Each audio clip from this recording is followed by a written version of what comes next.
Tired of the nuisances of today's selfie society? The hustle and bustle of urban city life? The constant threat of being deported by billionaire CEOs running for president? Then take a trip back to the normal 20s! Introducing your four totally legitimately professional tour guides. Professor Malhotra of Politics. Dr. Khan of Legislation. Professor Zong, Court Cases. And Ugum. He's new. Don't believe the time machine actually works? We'll give you a live demonstration right now!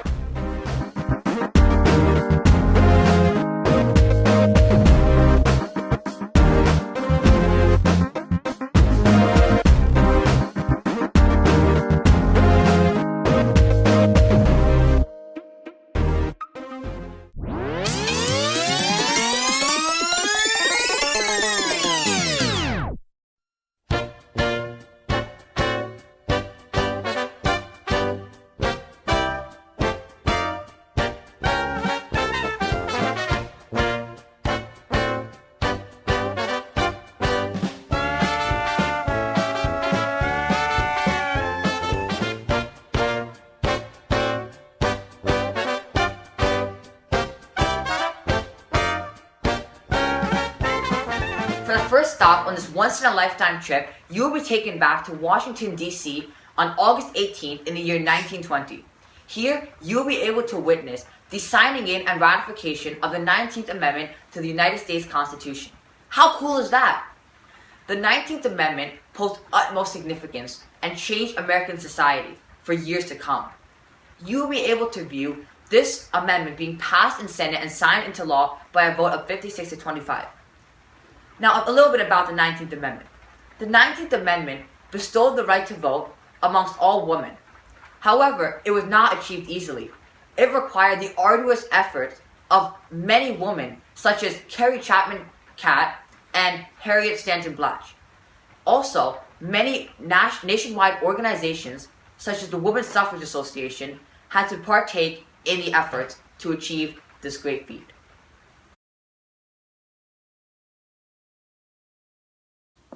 For the second stop of this trip, we will take you back to Washington, D.C. on March 4th in the year 1921. Here, you will be able to witness the inauguration speech given by President Warren G. Harding. This inauguration speech was the introduction to a very long term under Harding's presidency due to many scandals and corruption. Now, these scandals and corruption were mostly revolved around his personal life and his administration. When word got out that Harding was previously engaged in a liaison with the wife of an Ohio newspaperman, the American public started to feel very uneasy and ambivalent towards their newly elected president. In addition, the very administration that he appointed was engaged in many scandals that he was very unaware of. These included the selling of illegal liquors, fraud, and even bribery from oil companies to use government land. This left the public with a very negative opinion towards Harding and his presidency that remained until the end of his term. For the third stop of this trip, you will be taken back to Braintree, Massachusetts in the year of 1927 in August.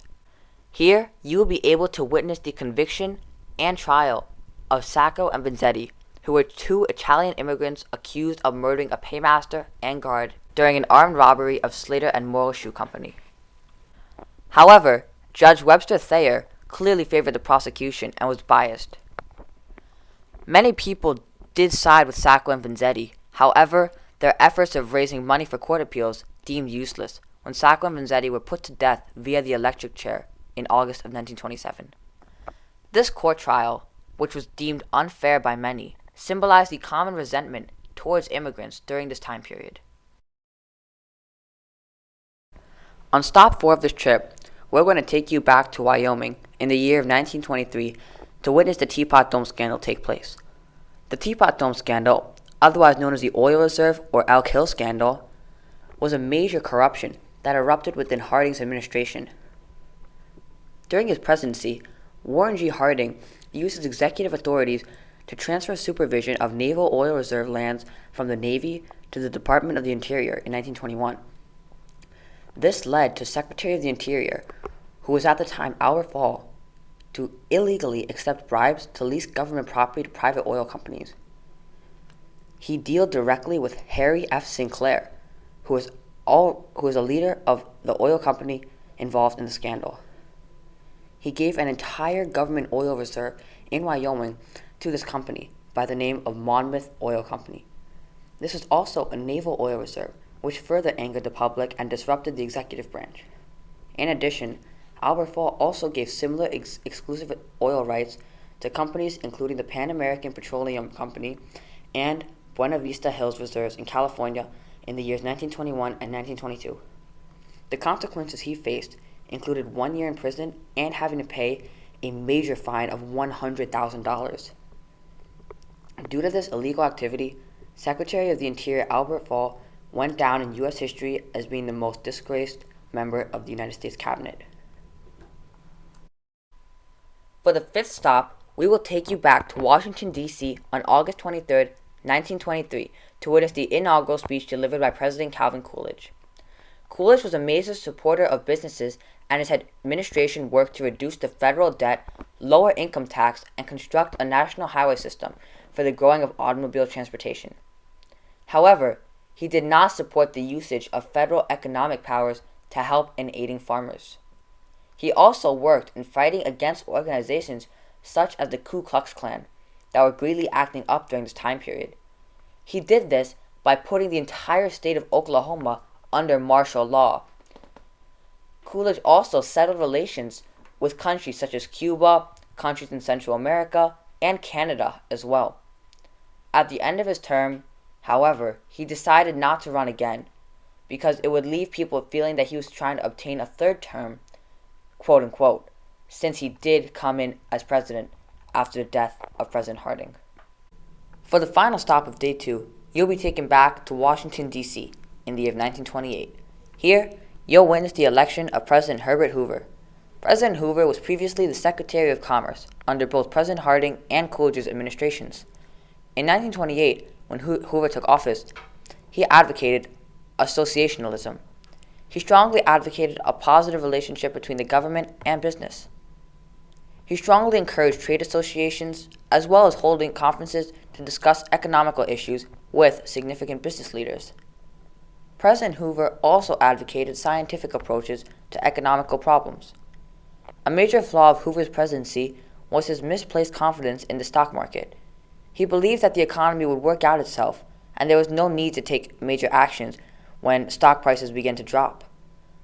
This was proven completely wrong when, in 1929, the stock market crashed, sending not only the U.S. economy, but the world's economy into a depression.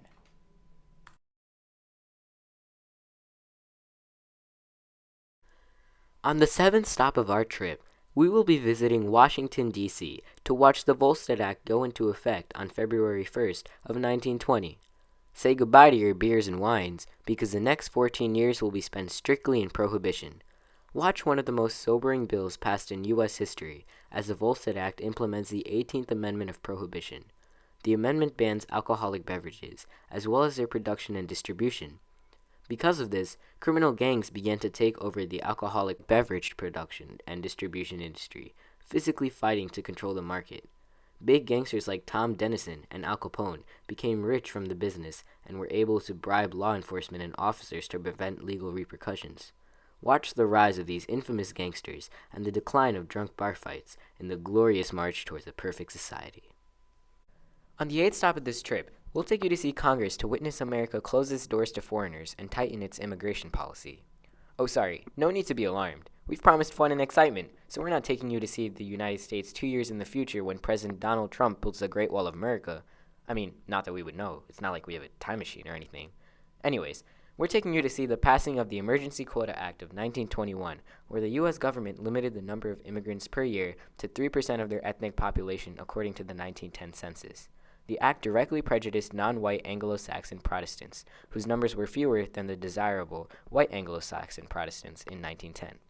Its main purpose was to control immigration and restrict the influx of immigrants from undesirable nations.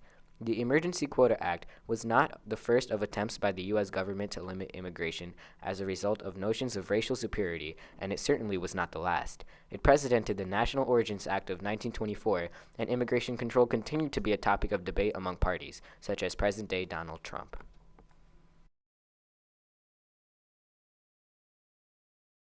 On the ninth stop of your trip, we'll take you to the White House on November 23rd of 1921, when President Harding signed the Shepherd-Towner Act into law. The Shepherd-Towner Act, also known as the Maternity Act, was the first federally funded social welfare program in the United States. Prior to the act, childbirth was the second leading cause of death among women, and 20% of children died before their first birthdays. The purpose of the act was to lower these mortality rates by providing financial aid to new mothers and babies, especially those of low-income families. It was significant to women's rights, as it was the first time that women's needs were addressed at this federal level. It also demonstrated that state and local agencies working for common people could prevent sickness and death. The Shepherd-Towner Act succeeded in creating 3,000 child and maternal healthcare centers, which noticeably reduced mortality rates among their patients. Ironically, the only woman serving Congress at the time of the act, Alice Mary Robertson, voted against the bill, dismissing it as harmful. So come see the law that laid the foundation for your Social Security and Obamacare on this historic date. On the 10th stop of our trip, we will visit Washington, D.C., yet again to view the Indian Citizenship Act, also known as the Snyder Act, in the year of 1924. After a few centuries of sharing the same soil, the U.S. government decided it was finally ready to accept Native Americans into American society. The Indian Citizenship Act gave all Native Americans United States citizenship. I know, what a misleading name.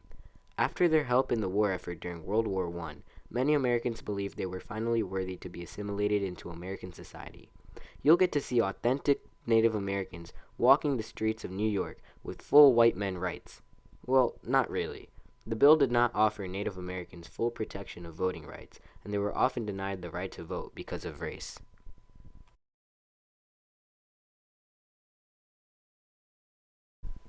On the 11th stop of this trip, we will be taking a look at the National Origins Act of 1924, which was an extension of the Emergency Quota Act of 1921. It narrowed the quotas from 3% to 2%, used the census of 1890 for the quotas instead of the census of 1910, and banned the immigration of all Asians. Wives and children under the age of 18 of American citizens were excluded from the quotas. Aimed to further limit and control immigration, the policy purposefully gave white Anglo-Saxon Protestants and Northern Europeans higher immigration quotas than other nations. The law was highly supported by eugenicists who claimed white people had the highest potential of any race. For the next 41 years, the U.S. controlled their borders with quotas from the act until it was removed in 1965.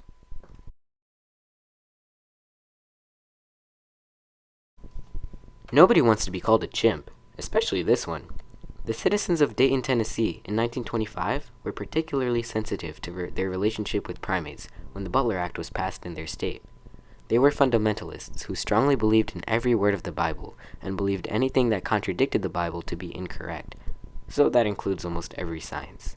The Butler Act was a law that prohibited public schools from teaching evolution in class and did not allow them to deny the biblical accounts of man's origins.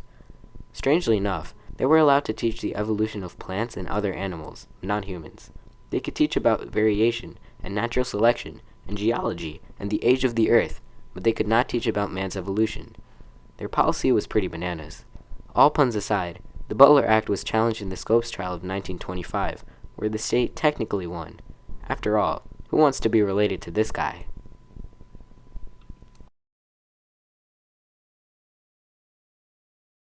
On day 5 of this trip, we'll be taking one last look at a piece of legislation before we move on to the court cases. On this trip of a lifetime, there's a special stop for everyone, and this next stop will definitely be the highlight of the trip for those of you Coloradans out there. Here, we'll get to witness firsthand the passing of government legislation allowing the people to get high. No, not the legalization of marijuana by Colorado, but the passing of the Federal Highway Act in 1921, which provided for the federal funding of state roads. With the mass production of cheap automobiles and the easy availability of credit, more and more Americans were joining the ranks of motorists on the highways.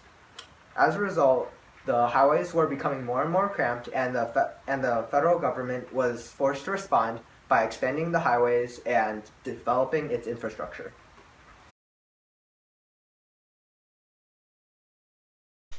On stop 14 of this trip, we'll be taking a look at the two cases between the United Mine Workers of America and Coronado Coal Co. In the first case, United Mine Workers of America versus Coronado Coal Co. 1922, the Supreme Court case overturned the Court of Appeals and ruled that the union was not in violation of the Sherman Antitrust Act and established the precedent that unions could be party to civil suits, essentially recognizing unions on the same plane as companies. However, in the second Coronado case, Coronado Coal Co. versus United Mine Workers of America in 1925, the company brought in a witness, James K. McNamara, who had been involved with the union, and he testified that the union had been plotting to prevent the distribution of non-union coal to the market in an obstruction to trade. Thus, the Supreme Court overturned its previous ruling and deemed the union to be guilty of restricting trade in a hit to the labor movement. On stop 15, we're going to take a look at yet another Supreme Court case. Nowadays, everybody knows that the only place where forced child labor is legal is in schools. However, back before the 1920s, the close regulation of child labor by the federal government was not yet existent. When the child labor income tax of 1919 was passed, it was among the first of initiatives launched by the federal government in an effort to curb child labor. However, the success of the law was short-lived, as 3 years later in 1922, the law was declared unconstitutional by the Supreme Court. The Drexel Furniture Company was found to be in violation of the law and was fined $6,000. However, in the Bailey v. Drexel Furniture Company Supreme Court case, the Supreme Court, led by Justice Taft, declared the law to be unconstitutional as it interfered on matters reserved for the states. At our 16th stop, we will be taking you to see the Adkins v. Children's Hospital court case, which has nothing to do with diets. A law was passed by Congress declaring a minimum wage for children and women, and it became a subject of controversy for the Children's Hospital of the District of Columbia. Ironically, although they were an organization that worked to benefit children, they were in violation of the law as they paid their women workers less than the minimum wage. In the Supreme Court, the law was struck down as unconstitutional in a 5-3 decision as it violated the freedom of contract. Ultimately, while unsuccessful, its legacy survived in the Fair Labor Standards Act of 1938. Thus, the immediate goal of higher minimum wages was defeated, but the issue was revived successfully in the following decades. Imagine a gargantuan tent jam-packed with thousands of spectators watching as two men fight viciously, throwing everything they have at each other. Is this a boxing championship? No, it is the Scopes trial in Dayton, Tennessee. In what began as a publicity stunt to save a declining town, John Scopes, a teacher at the local school, was found to be in violation of a state law banning the distribution of information on evolution. On the prosecution was William Jennings Bryan, looking to stay relevant, and on the defense, Clarence Darrow, a prominent defense attorney. Darrow eloquently defended Scopes by calling Bryan to testify as a witness in order to expose the absurdity of the religious alternative to evolution. Despite the prejudiced jury, he scored a victory in the media. Ultimately, Scopes was acquitted on a technicality, not on the constitutional grounds that the defense had hoped for.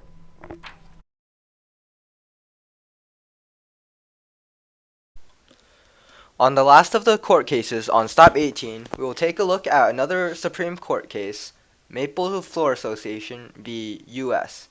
In 1929, the Maple Floor Association was found to be exchanging information on their businesses, and they were allegedly coordinating prices and anti-union efforts by sharing anti-union information. When the United States attempted to prosecute the association, the district court found the association to be guilty. However, the Maple Floor Association appealed the case to the Supreme Court, where Chief Justice Taft ruled in favor of the association. In the ruling, the association was found to not be in violation of the Sherman Antitrust Act, and this narrow definition of monopolistic practices and lenient application of the law proved to help perpetuate the substantial influence businesses and associations had on the economy as well as weaken competition. Following the theme of the period, the failure to convict the Maple Floor Association on the grounds of distributing anti-union information again accelerated the decline of unions.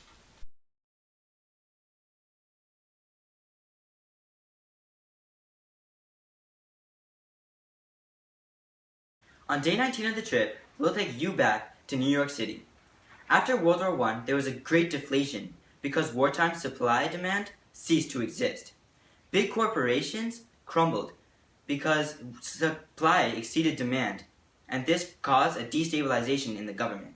Watch as the unemployment rate jumps from 2% all the way to 12% just because troops from the war come back from Europe in search of jobs.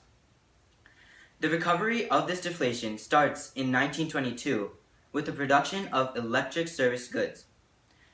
These created steam engines instead of motor engines, which enabled the productivity to greaten, and this not only added to the production of consumer goods, but also to electric services.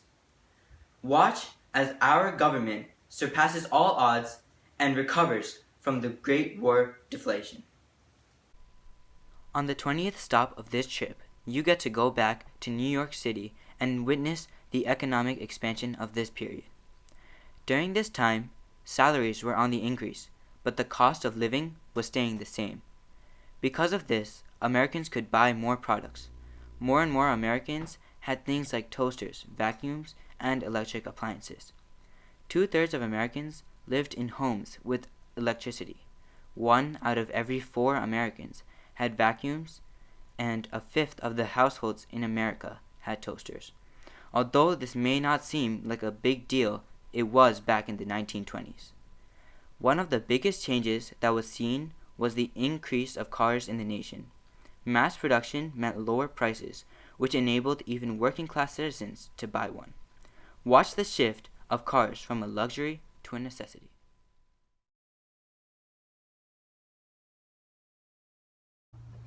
On the 21st stop of the trip, we'll be taking you back to the Supreme Court in Washington, D.C. After the Red Scare in 1919, the fear of communism continued to plague the country. Public opinion started to shift against striking workers. Striking was viewed as disruptive and interruptive of everyday life. In 1922, the Harding administration ended a strike of over 400,000 railroad shop workers. How did they do this, you might ask? They did it by acquiring a court injunction.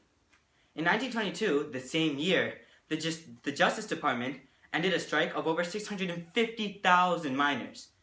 Not only does this show how the government used the Justice Department and the Supreme Court, but it also shows how the government cared more about the well-being of the economy and companies over workers.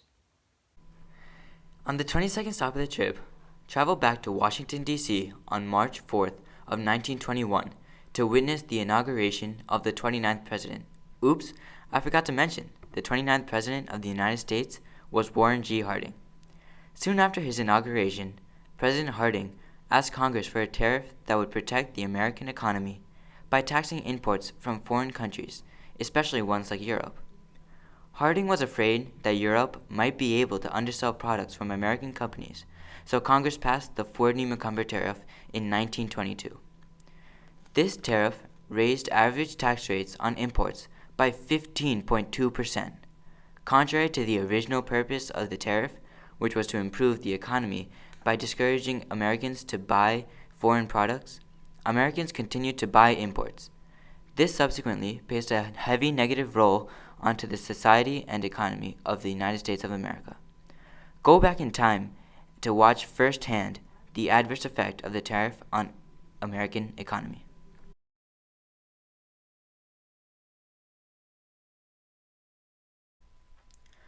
On the penultimate stop of this trip, you're going back to New York City.